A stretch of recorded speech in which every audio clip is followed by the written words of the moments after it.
Boa noite, pessoal, tudo bem? Olá, Boa noite. Boa noite, pessoal. Boa noite. Boa noite. Na noite de hoje, pessoal, teremos um trabalho na área de neurociência computacional. É um trabalho bem relevante que traz para a gente o papel da sinalização GABAérgica no neocórtex durante a doença de Alzheimer. Esse trabalho, ele traz modelos computacionais.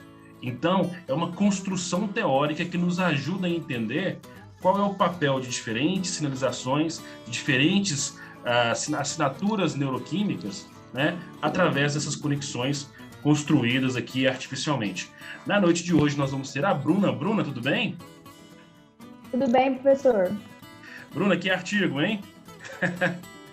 Eu gostei. Pessoal, antes da gente começar, então, peço para quem estiver assistindo, já deixa aí o joinha, compartilha o canal e vamos começar. Bruna?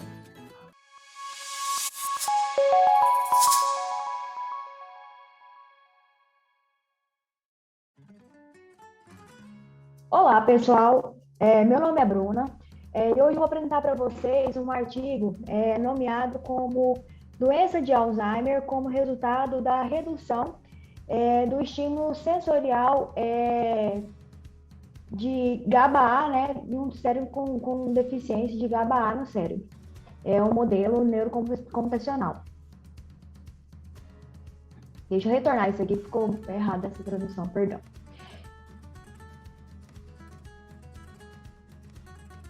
Olá, pessoal. Meu nome é Bruna e hoje eu vou apresentar para vocês um artigo nomeado aqui, né, como doença de Alzheimer, como resultado da redução de estímulo sensorial em cérebro com deficiência de GABA-A, né, um modelo neurocomputacional. Esse artigo foi publicado no ano passado na revista Neuroplasticity, né, uma revista que teve um impacto aí, de 3,608, por dois professores brasileiros, a Furucho e o Pelais. Para introduzir aqui o trabalho deles, né, eu vou falar um pouquinho da doença de Alzheimer. A doença de Alzheimer é uma doença, né, que a gente já sabe muito sobre ela, é uma doença muito complexa, multifacetada, porém, a gente conhece muito sobre ela, mas ela é interligada a muitos fatores, como genéticos, cognitivos, sociais, sensoriais, neurais e moleculares. Aqui no próprio journal, né, vocês podem visualizar outros vídeos, vários dos colegas aí já apresentaram, né, várias abordagens diferentes e várias correlações com a doença de Alzheimer. Então, vocês vão ver assim, então, que ela é ampla, né, então, cada pedacinho aí, né, cada revisão e cada trabalho que é feito nessa área é de suma importância.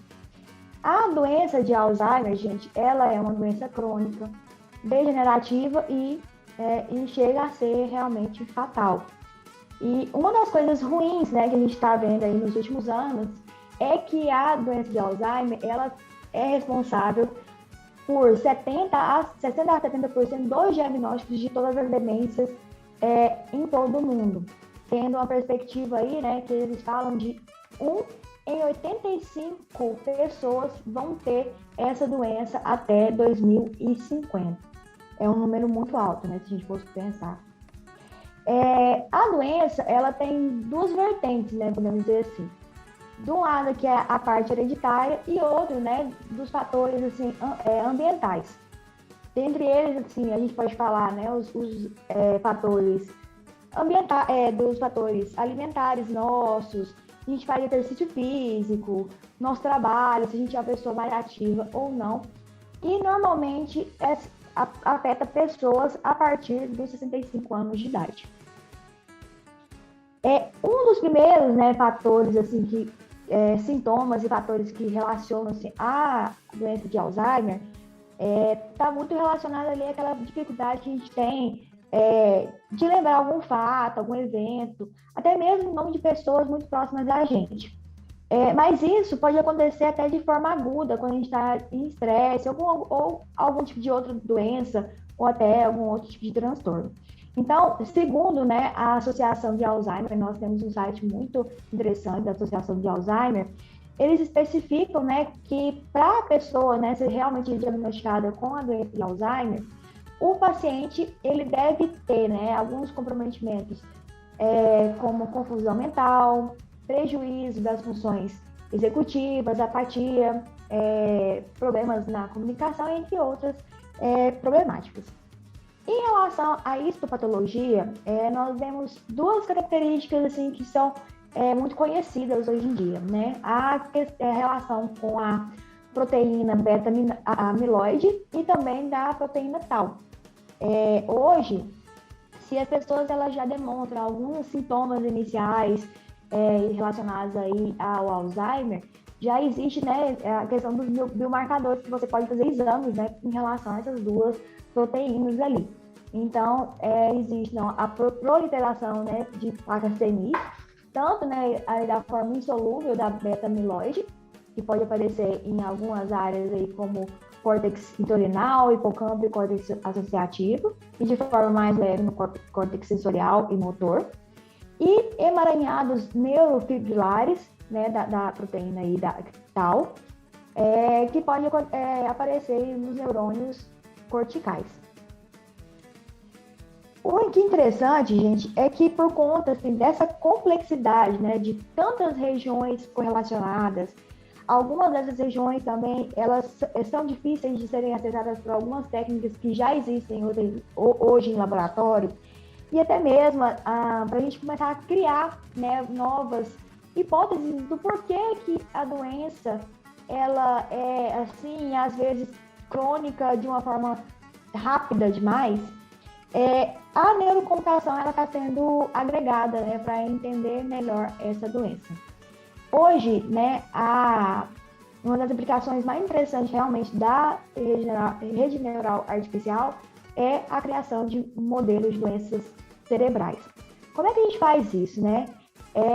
A partir das redes neurais, a gente cria um cérebro saudável e a partir dali nós começamos a lesioná-lo a fim de entender melhor aquelas doenças. E essas lesões, elas são criadas inicialmente a partir dos achados que já tem na literatura, que são achados já condizentes assim, com tudo que foi feito em laboratório e já é acreditado pelos autores e pesquisadores da área. E aí, a partir dali, nós vamos lesionando ou talvez drogando para a gente visualizar o que talvez pode piorar aquela doença ou transtorno, ou talvez o que pode também melhorar aquela doença. Existem, né, modelos neurocomputacionais realistas e modelos fenomenológicos. Os realistas, como o próprio nome diz, né, ele está muito relacionado e consistente ao ao objeto modelado. Normalmente, a parte matemática dele está muito correlacionada ao que ocorre realmente no nosso cérebro. A gente fala hoje que esses modelos têm uma plausibilidade biológica muito grande, né? Então, mas para isso também eles têm um custo computacional muito grande. Já os fenomenológicos, eles são mais simplificados, porque o foco dele é a função. Então, eles não procuram abstrair tudo que tem em relação àquela região, mas sim a função específica. Então, é uma coisa mais macro, podemos dizer assim. Nesse trabalho aqui da Purusha e do Pelaez, eles utilizaram aqui a parte fenomenológica. Para já juntar aqui, né, para o trabalho deles, eles trabalharam aqui um pouco correlacionado à redução de estímulos, né? Sabe-se que, né, a redução de estímulos, tanto sensorial e cognitivo, pode preceder ao início da doença de Alzheimer. Dentre esses estímulos, né, nós temos aqui o sensorial, a degeneração macular, que está relacionada àquela parte central ali do olho, a surdez e a catarata. E em relação aqui à redução de tarefas cognitivas, está muito em relação ali à aposentadoria e à perda de emprego, ou mesmo a perda ou separação de parentes.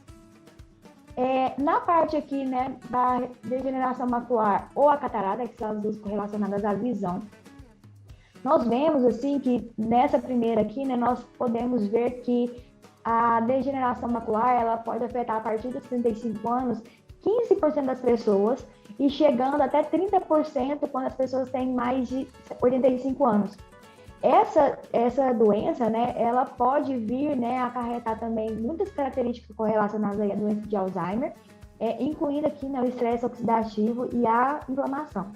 E a catarata também, de uma forma ou de outra, elas estão muito associadas, né, a aumentar a possibilidade de haver, né, a doença de Alzheimer. Outra aqui, né, a surdez,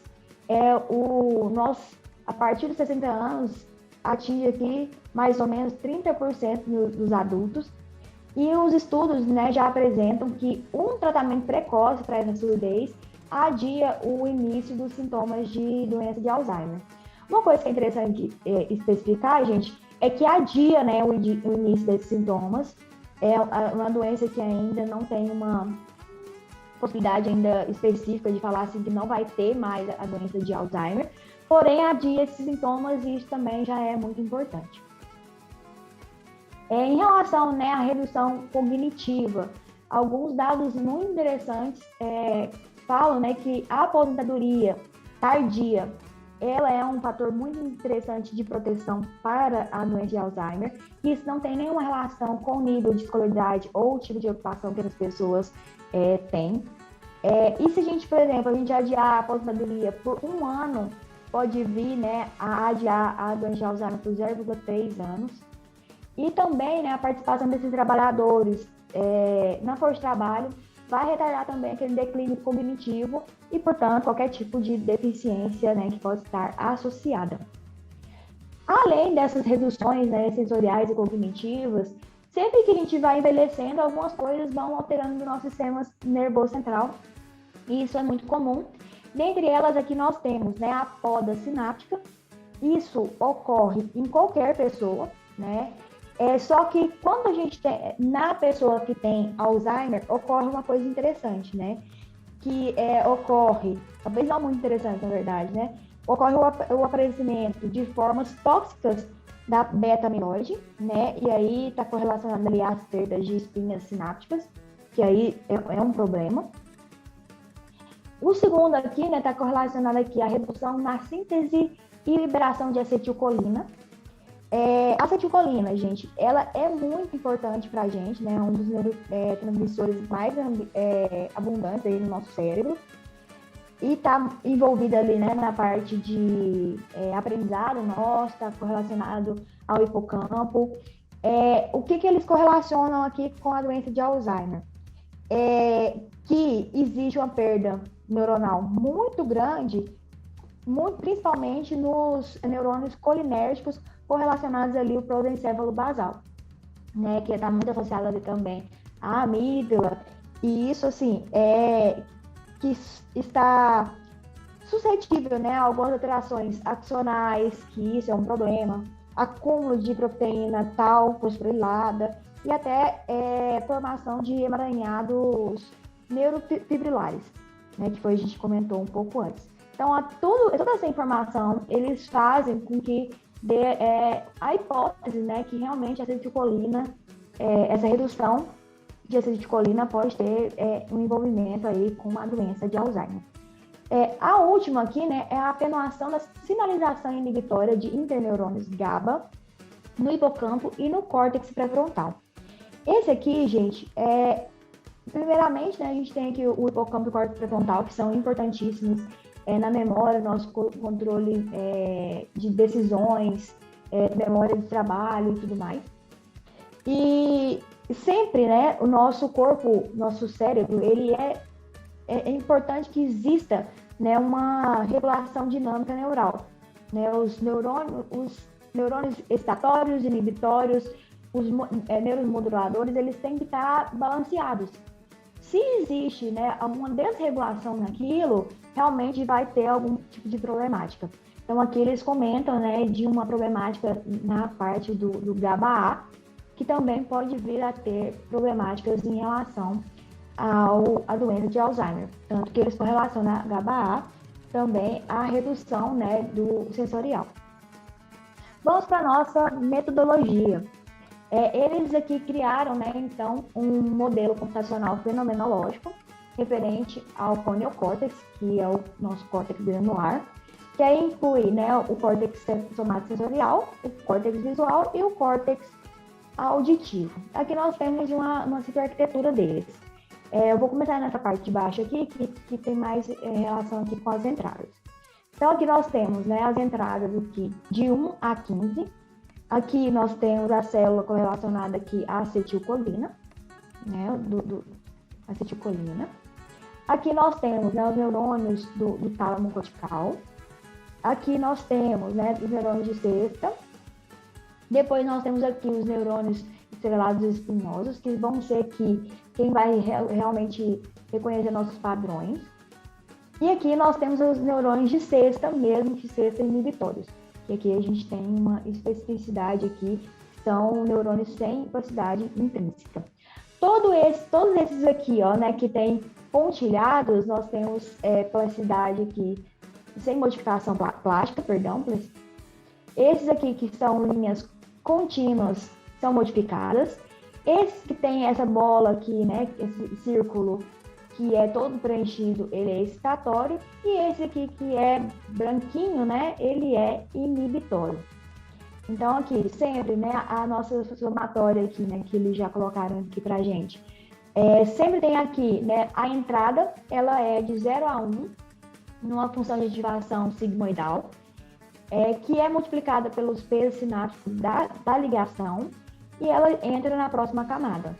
Se existe mais de uma ligação aqui nessas camadas, nós temos, né, a somatória também, né, dessa entrada, mais o peso sináptico dela, mais esses valores que você encontrou na outra aqui. E assim, até nós chegarmos no final aqui dela. Então, nós vamos encontrar depois os nossos padrões aqui reconhecidos. Em relação aqui nessa entrada, né, os valores que a gente pode ter, né, de 0 a 1 sigmoidal. Nós temos aqui, né, a plasticidade intrínseca. Então, nós temos uma sigmoide, que é regida por essa equação aqui, 1 dividido por 1 mais exponencial menos k, menos k de net, que é a rede, né, menos o deslocamento específico, que está correlacionado a essa plasticidade intrínseca.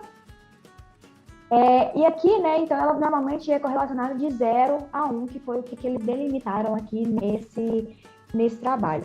Como é que eles colocaram, né, gente?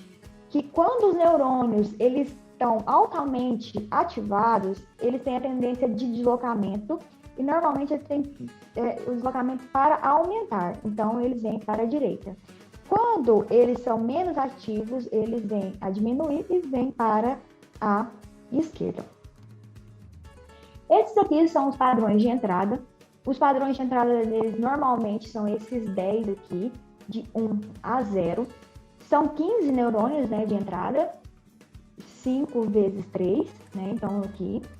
E eles colocaram aqui esse neurônio, esse padrão aqui, X, que depois que você treina a rede e ela está, né, funcionando adequadamente, eles testam, né, eles substituem algum número aleatoriamente por X, para verificar se a rede ela funciona bem. Uma coisa que é interessante nesse trabalho é que eles colocaram o seguinte: na hora de entrar lá, talvez todas aquelas entradas elas estão com vetores muito próximos. E aí isso não seria interessante para você treinar a sua rede, porque talvez ficaria muito próximo. Até os números, né, mesmo. 5 e 6 são valores muito próximos para a gente visualizar, e para a rede, às vezes, também acontece isso.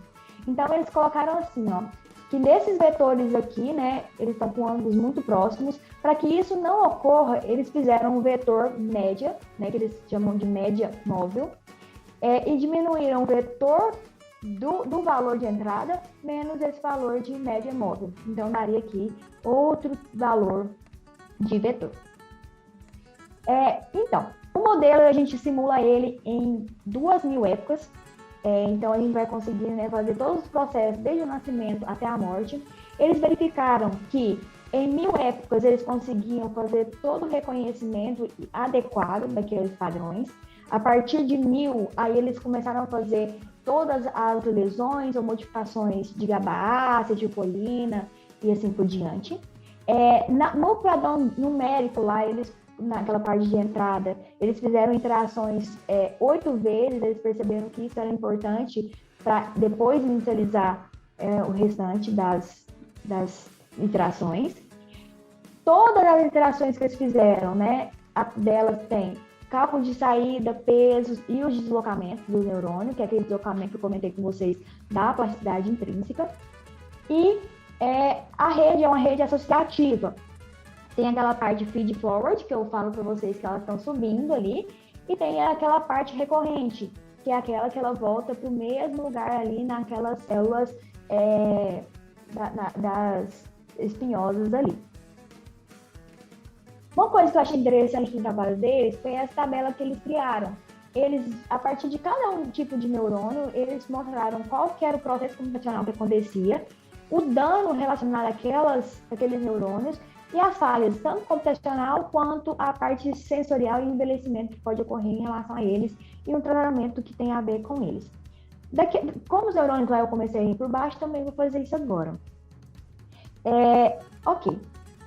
Aqui é a parte da acetilcolina, né? O processo computacional correlacionado está relacionado aqui, né, à plasticidade intrínseca e também, né, a separação de padrões dos neurônios talamo-corticais. Isso porque, né, a acetilcolina, ela chega nos neurônios talamo-corticais. O dano, né, em relação à idade, é a degeneração dos neurônios colinérgicos. A falha computacional que pode acontecer é o problema na separação de padrões e também, em relação à idade, né, envelhecimento, também é essa separação.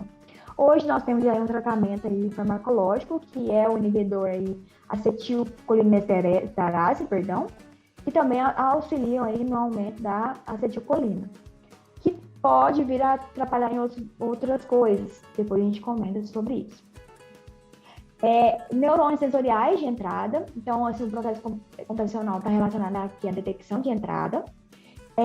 Em relação à idade, né, nós temos aqui danos de receptores sensoriais. A falha computacional, né, está em relação aqui, né, o déficit sensorial e o déficit de GABA-A, né, que aí sim vem a doença de Alzheimer. E aí a falha correlacionada ao envelhecimento aqui, a parte sensorial, nós temos déficit de contraste de estímulo sensorial, não temos tratamento.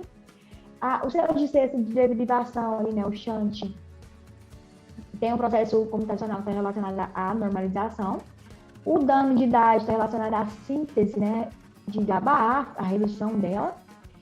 A falha computacional está relacionada à falta aí de normalização. E a falha relacionada à perda sensorial e envelhecimento está relacionada a hipermetabolismo, dificuldade de aprendizado e novos padrões. Os neurônios estrelados espinhosos, lá, né, que a gente vai ter a aprendizagem mesmo, né, dos padrões e em pesos sinápticos. Depois nós temos aqui, né, nesse caso aqui, a poda, né, nós temos a poda de conexões sinápticas. Uma falha computacional que a gente vai ter são os problemas na aprendizagem nos padrões, que seria, no caso, lá, aquela hora que colocasse um xizinho novo, né, podemos dizer assim. Aqui nós vamos ter também, né, um hipermetabolismo ou um esquecimento, também problemas na aprendizagem.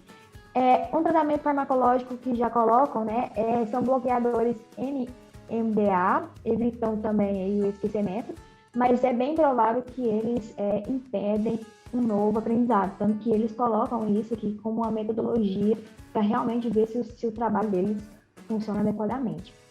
E por último aqui nós temos os neurônios cesta, que aí o processo computacional deles aqui, né, é uma competição neural. O dano deles é uma perda neural e também uma redução de GABA. A falha computacional está relacionada aqui a déficit de descrição e também tem uma falha aí relacionada à parte sensorial e envelhecimento também de descrição.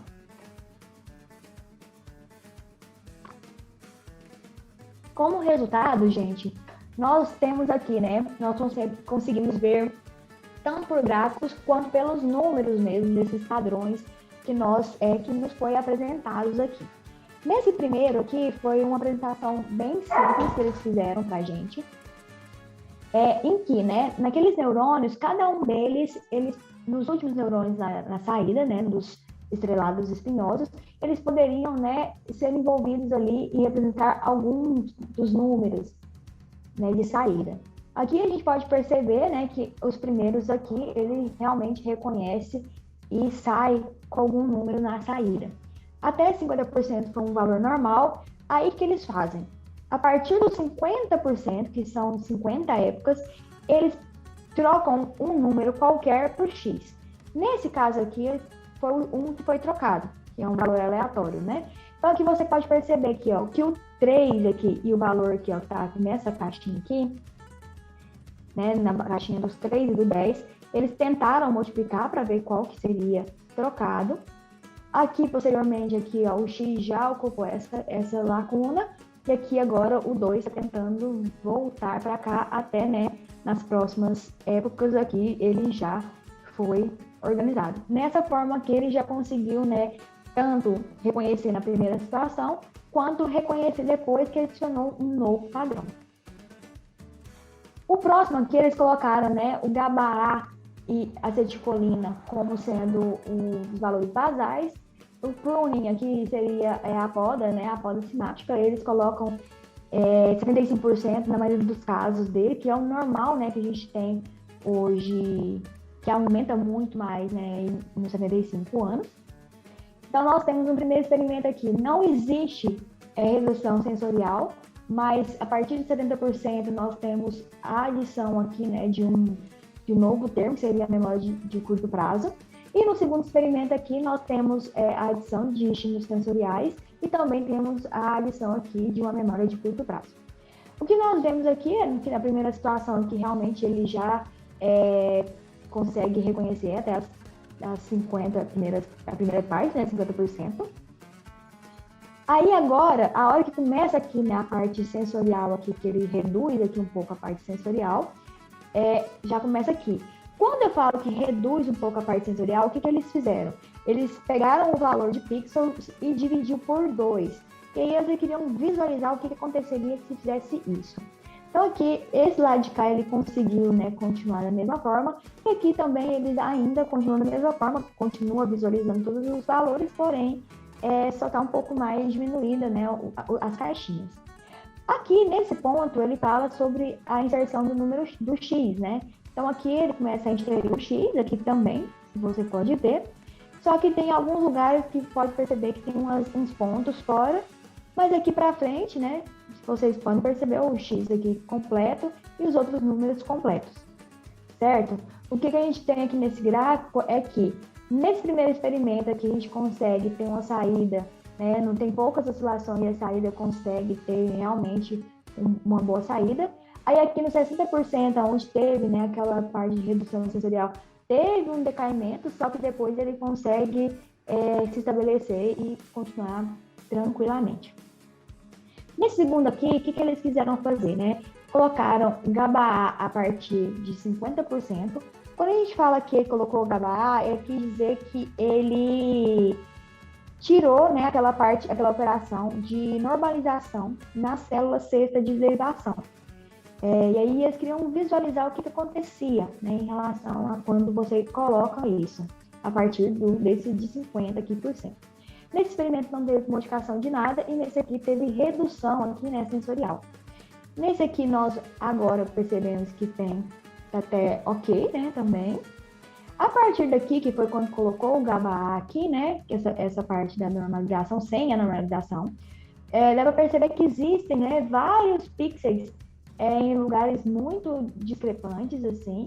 E desse lado de cá também, né, como tem a redução ali de estímulos sensoriais, existe mais ainda até a dificuldade de reconhecimento que existem até números. Aqui, que esse 1 aqui parece que está querendo vir mais vezes do que outros números. Aqui também, né, repetição de a mesma forma, por exemplo. E assim, da mesma forma aqui. O que eles visualizaram aqui, né? É que teve, né, a primeira oscilação aqui no começo, que é idêntica a dos dois lados, e que a hora aqui, né, que começou a colocar, né, aqui não tem esse estímulo sensorial, então aqui ele continua tendo ele tem uma estabilidade neural, Porém, de toda forma, ele é uma coisa aguda, né? Então, assim, tem um hipermetabolismo, mas aquela progressão da doença, que poderia ser da doença de Alzheimer, não vai ter.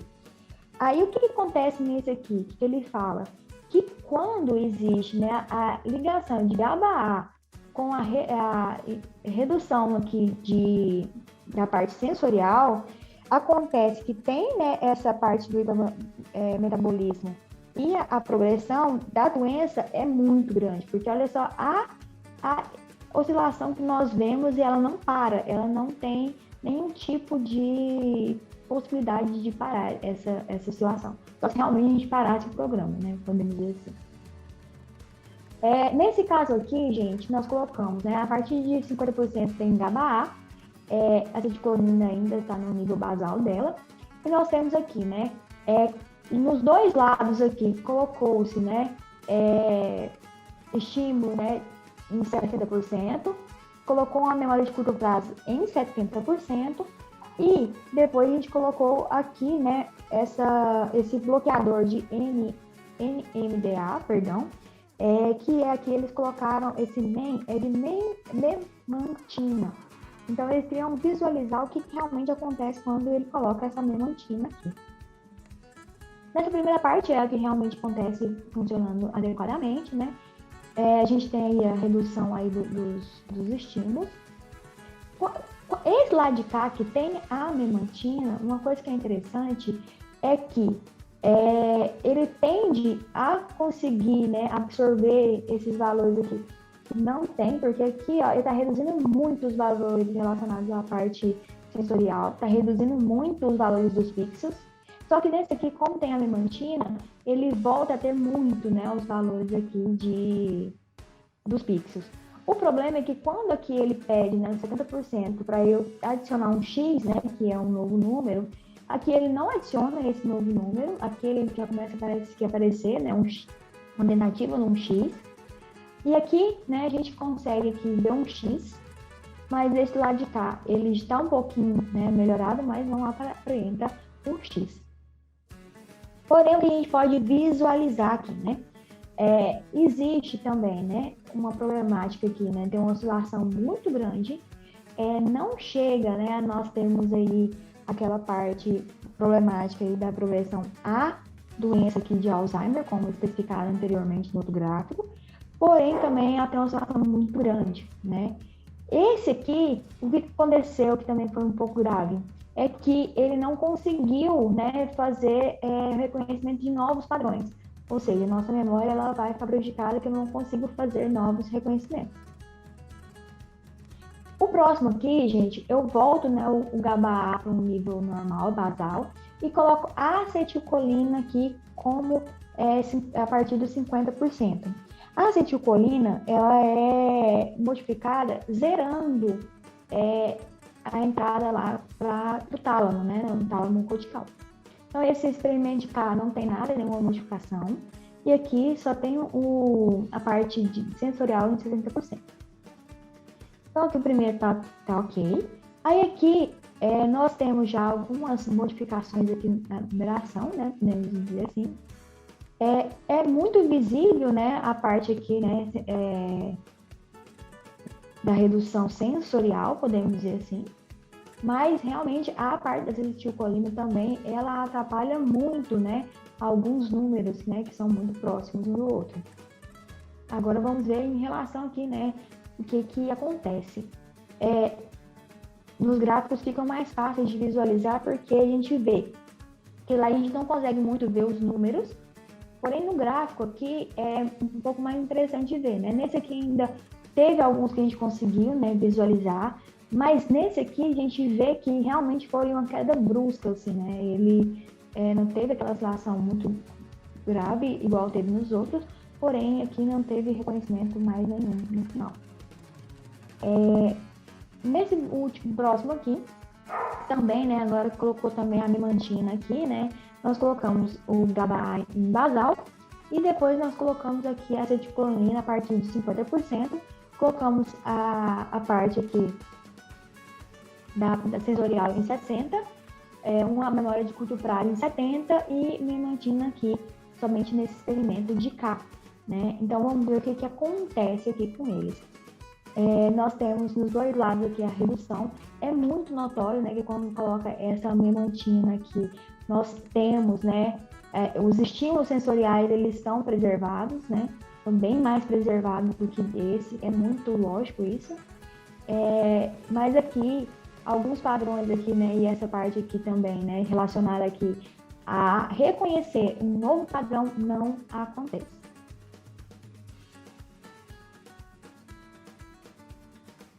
Esse aqui, gente, é o último experimento que eles fizeram. Eles fizeram aqui, né, GABA-A de 50% a 75%.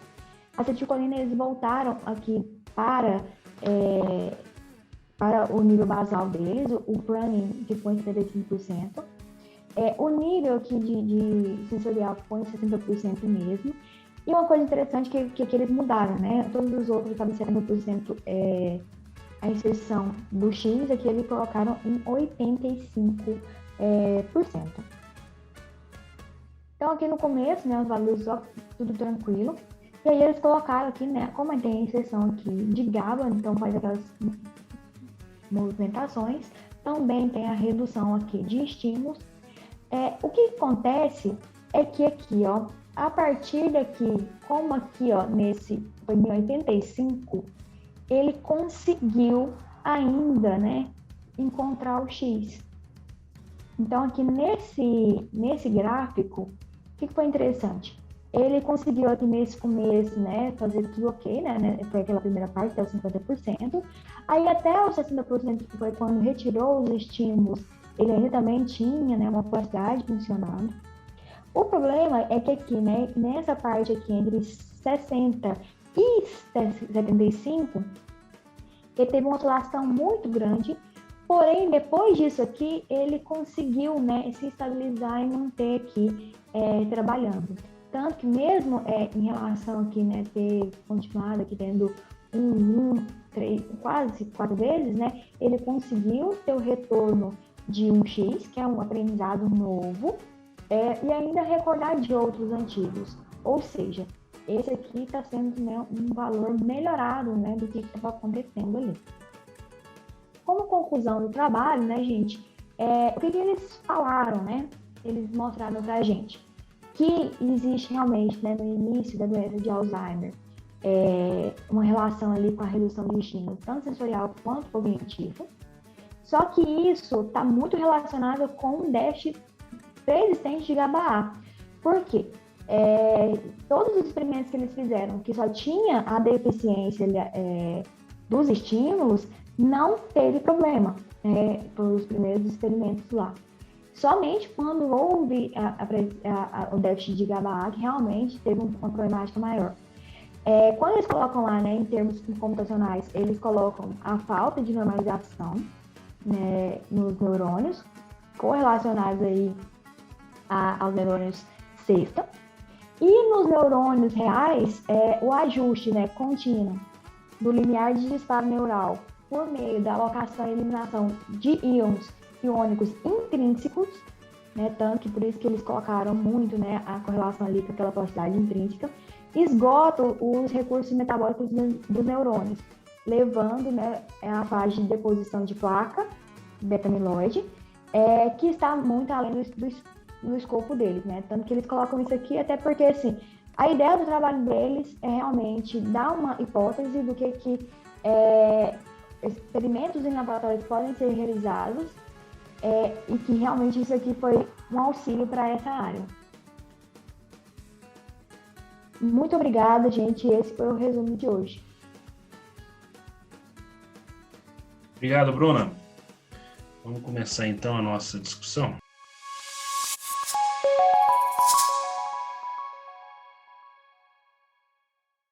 Bruna, muito obrigado. Artigo bem interessante. É uma área que a gente não tem tanto domínio, mas é muito gostoso de ver esse tipo de trabalho.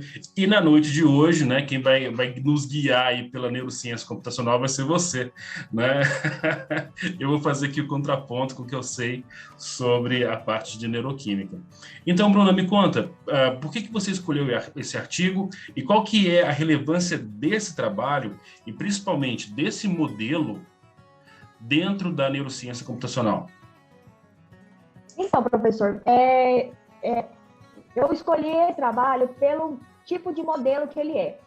O último trabalho que eu mostrei para vocês, ele era realístico, né? E esse agora, ele é fenomenológico. Então, eu queria mostrar para vocês que existem duas vertentes, né? É um pouco mais matemático, aquela matemática um pouco mais complicada, um custo computacional um pouco mais pesado. E esse é uma parte um pouco menos pesada, podemos dizer assim. E esse trabalho, além de tudo, são dois professores brasileiros. Eu acho que é importante também a gente voltar, né, para a nossa região, né, para o nosso país. Eu acho que isso é importante. O professor Pelais mesmo, ele tem vários artigos, muitos na área de Alzheimer. Então, muito foi por conta disso mesmo. E esses trabalhos fenomenológicos, eles estão decaindo muito o uso deles, por conta, realmente, né, que hoje as pessoas estão querendo muitos trabalhos com uma plausibilidade biológica muito grande. Só que, para alguns tipos específicos de sistemas, eles podem ser um inicial, para depois nós irmos abstraindo mais e chegarmos naquele ponto específico que nós queremos. Então, eu acho que é muito importante a gente entender e conhecer várias vertentes, né, dos modelos neurocomputacionais e não só aquele super robusto. A gente pode conhecer várias partes, né, de vários modelos. O que eu achei interessante, quando você estava falando sobre sinalização GABAérgica, uns anos atrás eu estava estudando um trabalho sobre hipocampo, então é uma região, né, diferente. O modelo era um modelo in vivo, era um modelo animal, do 5xFAD, e o que ele mostrava é que havia, na realidade, nesses animais, um acúmulo de GABA no hipocampo, e isso estava muito relacionado à captação de GABA pelos astrócitos, que, por sua vez, acabavam liberando esse excesso de GABA nas sinapses, né, glutamatérgicas do hipocampo, e causava uma redução do LTP. Então, isso em si já era bem interessante, que mostrava o papel da sinalização GABAérgica ali no hipocampo, né? Mas nesse caso, diferentemente desse trabalho, era um aumento de GABA, mas era hipocampo, não tinha nada a ver com córtex. E o que eu acho relevante aqui desse artigo, que foi uma frase que eu gostei muito que o autor usou, foi que à medida que o sistema ele vai colapsando, certo? Ele vai encontrando novos estados de equilíbrio. E o problema é que, às vezes, você desenvolve um fármaco para um ponto desse equilíbrio, mas na hora que você vai ver, a doença já está encontrando outros. Então, dificilmente você vai ter um tipo de fármaco que vai reverter, porque há uma adaptação durante a doença. E aí a minha pergunta em relação a esse modelo é o seguinte: o quão preditivo esses modelos são, porque ele trabalha essa questão do envelhecimento, né? O quão preditivo esse modelo é para trazer essas fotos ao longo do tempo, para você entender como é que acontece essa mudança na intensidade de sinal, porque no final você analisa se dá mais ou menos sinal, não é isso? Né? Então, basicamente, é isso. Então, o quão preditivo ele é para trazer essa informação ao longo, né, das entradas de informação no sistema? Na verdade, esse modelo não é um modelo preditivo, professor. Ele realmente, com as entradas que ele tem, que ele vem modificando. Porque quando a gente fala de um modelo preditivo, ele vai visualizando o que vai acontecer para frente, né? Mas esse aqui é a partir do que está chegando naquele momento para ele. Realmente as entradas naquele momento para ele. Então, ele está colocando entradas como se fosse, tipo assim, 70 anos de idade. Estou colocando informações como se naquela hora ele tivesse 70 anos de idade. Poderíamos realmente criar um modelo preditivo que ele fosse informar e falar assim, não, o que acontece? Eu tenho 50 anos agora, meu corpo está assim. Em 10 anos, de 40 a 50, estava assim. Como é que vai ser de 50 a 60? Aí sim seria um modelo preditivo. Esse não, ele vai contando de 1 a 1 em relação a cada ano dele. Por isso que ele fez. Porque como você tem na fisiopatologia da doença de Alzheimer o acúmulo de tanto, né, você tem hiperfosforilação de tal, e você tem as formações dos tangles, depois você tem o aumento de placa, né, amiloide, né? Então você vai tendo a degeneração de alguns circuitos, e isso normalmente, né, não segue numa regra, né? Então você vai tendo pontos que vão sendo degenerados. Se você consegue construir esses pontos, né, artificialmente, né, em tese você consegue ali simular como que seria, né, ao longo do tempo essa degeneração, e aí você poderia depois confirmar os achados do modelo, né, ou no ser humano, ou então com estudos bioquímicos em animais, né? Então aí você teria também essa opção translacional. Mas vamos lá, vamos botar na roda. Gustavo, o que você achou do artigo, querido? Eu achei bastante, assim, diferente, né? Deu uma assustada, assim, porque é aquele negócio, né? Ao ponto que a gente trabalha com uma coisa que biologicamente ela já é complexa, e você entender via e neurotransmissor e como que o sistema está se comportando à medida que você tem uma mudança de uma proteína ou acúmulo de outra, já é complexo. Agora, transpor isso para a linguagem computacional, na hora que ela estava falando, eu estava tentando imaginar o cenário do que estava acontecendo ali de diminuindo, aumentando GABA, ou aumentando fatores externos, ou aumentando poda sináptica ou não. Eu estava ali tentando imaginar o que estava acontecendo, mas assim, é bastante interessante. Eu demorei um pouquinho para entender, né? Mas pelo que eu entendi, assim, não sei se eu estou certo, você constrói uma rede neural, né? Ou seja, você vai ter dados de entrada que vai refletir lá na frente em dados de saída, que é basicamente informação se vai mudar aqueles pixels, né? Se ele vai conseguir identificar aqueles pixels. E à medida de parâmetros que você vai mudando, você vai vendo se ele vai acertando ou errando aquelas informações. E à medida disso, você vai fazendo essa medida desse erro e assinalando, bom, esse erro aqui foi a partir da mudança nesse parâmetro que foi o GABA, ou nesse parâmetro que foi um medicamento. É isso mesmo? Isso mesmo. Não, então, basicamente é isso. Assim, muito diferente, mas bastante interessante. A outra dúvida que eu tenho esse software que eles usam, ele tipo, é um software que já existe e ele é aberto, ou como é que é? Então, até interessante que você falou anteriormente aí, para a parte computacional, até aquela tabelinha que eles mostraram, eles falaram assim, ó, a célula tal tem relação com esse processo computacional. Vou até repetir aqui, só para eu não falar besteira. Por exemplo, assim, ó, os neurônios cesta de derivação, ele está muito relacionado à normalização dos dados. Normalmente a gente faz isso em vários lugares, assim, tem números muito discrepantes. Se eu não normalizo aqueles dados, realmente ele fica muito discrepante e dá valores absurdos, dependendo do que for a gente for analisar. Então, se eu normalizo isso dentro do meu software, isso já vai poder realmente modificar a estrutura do meu software ali, né? A minha resposta final. Outra que ele colocou aqui também, né? Os neurônios aqui da acetilcolina, que está relacionada aqui à capacidade intrínseca, que está relacionada àquela curva, né? Que ela pode deslocar tanto para a direita para a esquerda em relação àquela parte da parte da função de ativação. Então, eles colocam em relação àquelas equacionamentos ali que são, entre aspas, são equacionamentos até simples. Em relação ao software, eles disponibilizaram o software deles. Neles, eles fizeram num software que chama MATLAB. Então, eles criaram todo o software deles e disponibilizaram para a gente. Então, a gente pode entrar lá e mexer. Aumentar a GABA, diminuir a GABA, pode fazer algumas coisinhas. Se você quiser, em algum momento, colocar... se a pessoa ela tem problemas antes de GABA em outro lugar, a gente pode colocar isso também. É bem tranquilo de fazer. Uma pergunta é a seguinte: seria possível, por exemplo, adicionar outros tipos de neurotransmissão, por exemplo, a serotoninérgica, dopaminérgica, e atribuir diferentes pesos para a ativação desse sistema através... Com certeza. Tanto que a maioria desses autores que colocam esses softwares na internet, a ideia é essa, e que outros autores eles peguem aqueles softwares e consigam também disseminar e melhorar essas redes a fim de ter outros estudos em cima deles.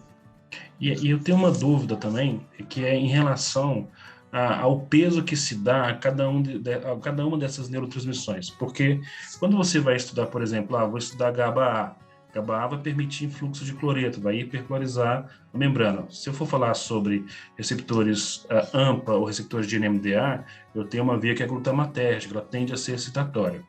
E aí eu tenho aquele ponto que o pessoal que trabalha com a computação acha legal, que é o liga e desliga, certo? Sim. Mas eu tenho receptores também que são metabotrópicos, que são aqueles que regulam, né? Esses softwares também permitem esse nível de sintonia fina? Então, aqueles lá que eles colocaram assim, eu nem especifiquei, mas eles colocaram assim, ó.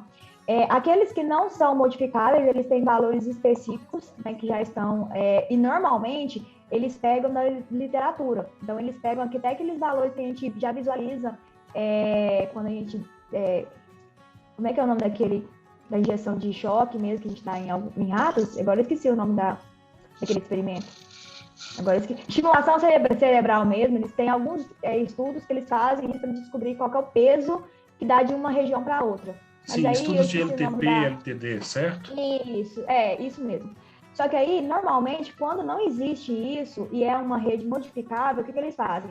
Eles começam aqueles pesos em valores quase desprezíveis, normalmente de 1 vezes 10 a menos 3, mais ou menos, e aí eles conseguem ter modificações sinápticas, aí tem uma regrinha sináptica relacionada a ela. Aí ela tem um peso específico que vai modificando em relação a ela, e aí depende do tipo de neurônio que é. Que aí dependendo da célula que for, é muito diferente de outra célula. Aí se for em regiões diferentes do cérebro, mais diferentes ainda. Retomando o que o Gustavo tinha colocado, eu acho que isso é interessante porque o sistema ele é complexo, mas a partir do momento que a gente começa a entendê-lo, a gente começa a trabalhar com esses modelos. Então, sim, isso já é um sinal que a gente começa a amadurecer em relação ao nosso conhecimento. Por quê? Sim. Porque você começa estudando as redes neurais através dos estudos de eletrofisiologia. Com base nos estudos de eletrofisiologia que são reprodutíveis, você agora começa a fazer modelos simplificados. E quando você tem regiões que são integradas, agora você pode integrar uma região inteira e fazer um modelo mais complexo. Isso é muito legal. Isso é muito legal. Saber até onde a gente vai conseguir em capacidade de processamento, se isso vai melhorar ou não, por exemplo, a nossa capacidade de armazenar informação nos próprios computadores, isso leva tempo. Mas, por hora, é muito interessante porque essa tecnologia de reconhecimento de padrão pode ser o diferencial, por exemplo, para você conseguir fazer reconhecimento facial, fazer reconhecimento do que é uma árvore e um poste num carro que é autônomo, certo? Então, esse tipo de coisa é bem legal, muito interessante. Vou colocar a roda para girar. Mustafa, você tinha uma pergunta, querido? Sim. Boa noite a todos. Acho que é muito interessante esse modelo, mas eu tenho uma dúvida.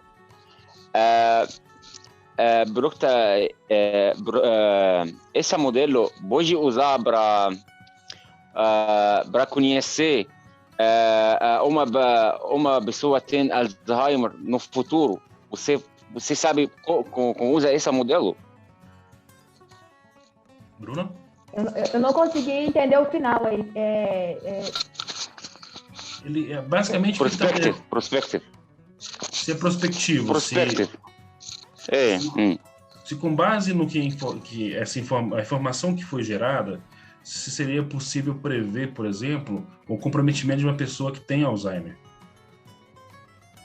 Então, professor, realmente eu não sei te dizer em relação a esse software.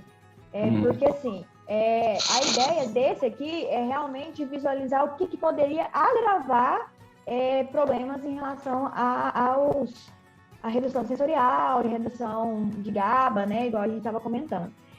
A previsão é outro dizer. Se foi isso realmente a pergunta. Desculpa, travou aqui esses últimos segundos. Travou para vocês também? Travou? Você poderia repetir essas últimas... Deixa eu verificar aqui minha... Não, agora a gente está te vendo. Agora tá ok. Foi só um Okay. travadinho. E outra pergunta, professor. Tudo bem. Oi. Oi, pode perguntar, Mustafa. Usar inibidores do GABA pode usar para melhorar sintomas do Alzheimer? Porque a modelo usa também, fala liberação de GABA aumenta durante progressão de Alzheimer. É a primeira vez para mim. Então, aí já é um pouco... Eu posso intervir, porque é o seguinte... Com relação aos estudos de novos fármacos para doença de Alzheimer, normalmente não se dá muito foco na neurotransmissão GABAérgica, tá? A grande parte dos trabalhos tem como foco a neurotransmissão colinérgica, isso já há um tempo, certo? Também muito foco na neurotransmissão glutamatérgica, né, focado no LTP e no LTD. Tem trabalhos importantes falando sobre serotonina e dopamina, tá? Isso também é relevante. Mas, assim, nos últimos anos, pelo menos nos últimos 3 anos, eu tenho visto alguns trabalhos falando sobre essa inibição tônica gerada pela sinalização GABAérgica que está alterada, e aí alguns autores propondo, né, essa modulação das vias GABAérgicas. O que me deixa um pouco confuso é que, por exemplo, no hipocampo, né, nós tivemos um aumento de GABA e uma redução e um aumento da inibição tônica, né? Então, se você está ali inibindo mais, né, você dificulta o LTP, logo você dificulta a formação de memória. Nesse modelo, a gente tem uma inversão, certo? Que na realidade ele mostrou que foi redução de GABA, né? Mas qual que é o problema? O problema é sempre qual é a rede neural que você está trabalhando. Porque é aquela brincadeira, se você inibe quem inibe dentro de uma rede, o próximo ponto da rede aumenta.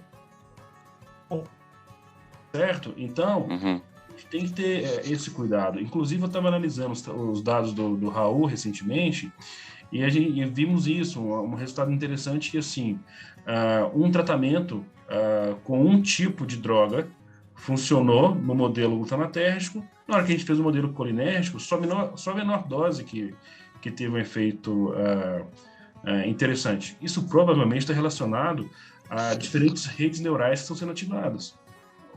Então, o problema aqui é qual rede que a gente vai trabalhar, e quando se fala de um fármaco, na realidade, você nem escolhe tanto, né? Porque ele chega no sistema e aí ele muda o sistema como um todo, né? Mas, quanto melhor for o nosso modelo, quanto mais informações nós tivermos da fisiologia, melhor vai ser o nosso modelo. Hoje o modelo pode ter, por exemplo, 3 pontos, né? Vou colocar aqui uma informação para GABA, uma informação para NMDA, uma informação para acetilcolina. Vocês bem viram lá aquele gráfico que, né, você tem vários pontos ali saindo, né? São os pesos que você está atribuindo. Só que ele tem o quê? Uns 6, 10 eixos, poderia ter 30 mil. Aí vai ter uma questão, a parte, primeiro, da informação, que você precisa ter 30 mil experimentos feitos com cada um das proteínas que você quer estudar, e o outro ponto é capacidade computacional, certo? Para você um complexo, você precisa de um computador muito potente. Mas é muito legal esse tipo de trabalho, porque mostra que você agora começa, com a neurociência computacional, transformar tudo que está sendo estudado no laboratório, agora, né, ajudando, por exemplo, a inteligência artificial, né? Raul, você tem alguma questão, meu caro? Sem perguntas, professor. Só agradecer a Bruna aí pela apresentação, né? Sempre bom ver um artigo diferente também, sai da nossa caixinha, né? Aquele artigo padrão, assim, de tratamento e tal. Bem interessante ver coisas diferentes, assim. Marcos, tem uma pergunta, querido? Tem. Naquela parte lá dos vetores, Bruna, os vetores que você fala que vai utilizar são os que estão mais próximos ou mais afastados? são realmente os mais afastados, que aí a angulação deles, elas ficam maiores entre eles, né? Aí fica mais fácil até para a rede mesmo ela conseguir trabalhar. E quanto mais elas ficam perto uma da outra, aí elas ficam talvez realmente mais difíceis em alguns exemplos de rede neural. Imagina só se tivesse mais padrões de entrada, se tivesse mais setinhas mais perto em ângulos menores, seriam mais complicados, né? Isso acontece em vários tipos de rede neural e até mesmo em outros processos computacionais que não tem a ver com redes neurais mesmo. Mas aquele tipo de correção que ele fez, aquilo ali é padrão ou é discricionário? Ele faz uma correção que melhor vai fazer o ajuste da rede. Professor, eu já vi aquela média móvel em vários trabalhos correlacionados a processamento de sinais. Uhum. Muitas pessoas em processamento de sinais utilizam aquele tipo de média móvel. Mas em rede neural mesmo, correlacionada à doença cerebral, foi o primeiro que eu vi. Eu trabalho muito com a parte de realística, né? Então, esse fenomenológico foi o primeiro que eu vi, com certeza. Mas a parte de processamento de sinais usa muito. Eu te confesso que na hora que eu vi, Bruna, me chamou bastante atenção, me lembrou aqueles modelos de PCLDA, onde você constrói um eixo teórico que está relacionado com todo mundo, né? E aí, tipo, se você normalizar por ele, todo mundo espalha, né? Então, o PCA, essas coisas, PCA mesmo, PCA, IPC. Porque no caso do PCA, você chapa todos os dados em 2 dimensões, né? Mas no PCLDA você acaba construindo um eixo teórico, né? E aí, se você fizer o contrário do que a análise faz, aí você tem uma distribuição. Eu achei muito interessante. Mas eu fiquei pensando assim, será que isso é discricionário? Ou será que tem uma abordagem matemática específica para fazer isso? Realmente, eu já tinha visto em outros lugares processamento de sinais, mas realmente na rede neural foi a primeira vez também. Tá certinho. E só para finalizar, me conta como é que é o seu projeto em relação a essas construções que você trouxe aqui para o seminário? Então, professor, esse meu trabalho hoje está mais na parte do modelo neurocomputacional um pouco mais realista, né? Eu uso algumas modelagens computacionais com a abstração muito mais matemática do cérebro. Eu utilizo algumas regiões do cérebro que é o hipocampo, a amígdala, o núcleo reúnis e o córtex pré-frontal medial. E aí eu estou trabalhando, né, como o estresse está afetando aí no circuito do medo. Nós já estamos saindo aí com muitos resultados bem bacanas, graças a Deus. Bruna, parabéns pelo trabalho, é um trabalho muito bonito, tá? A gente está aí ansioso para poder ver aí a conclusão da sua tese, para a gente poder ir lá aprender um pouquinho mais. Daqui uns dias eu venho apresentar o meu artigo. Valeu, vai ser bom mesmo. Pessoal, então obrigado, viu? Bruna, muito obrigado pela apresentação, tá? Muito interessante, eu gosto bastante quando vem aqui um trabalho diferente e a gente acaba aprendendo bastante, tá? E o laboratório está aqui também, sempre à disposição para o que você precisar, tá bom? Com certeza, obrigada. Eu que agradeço. Pessoal, tudo de bom então, boa noite.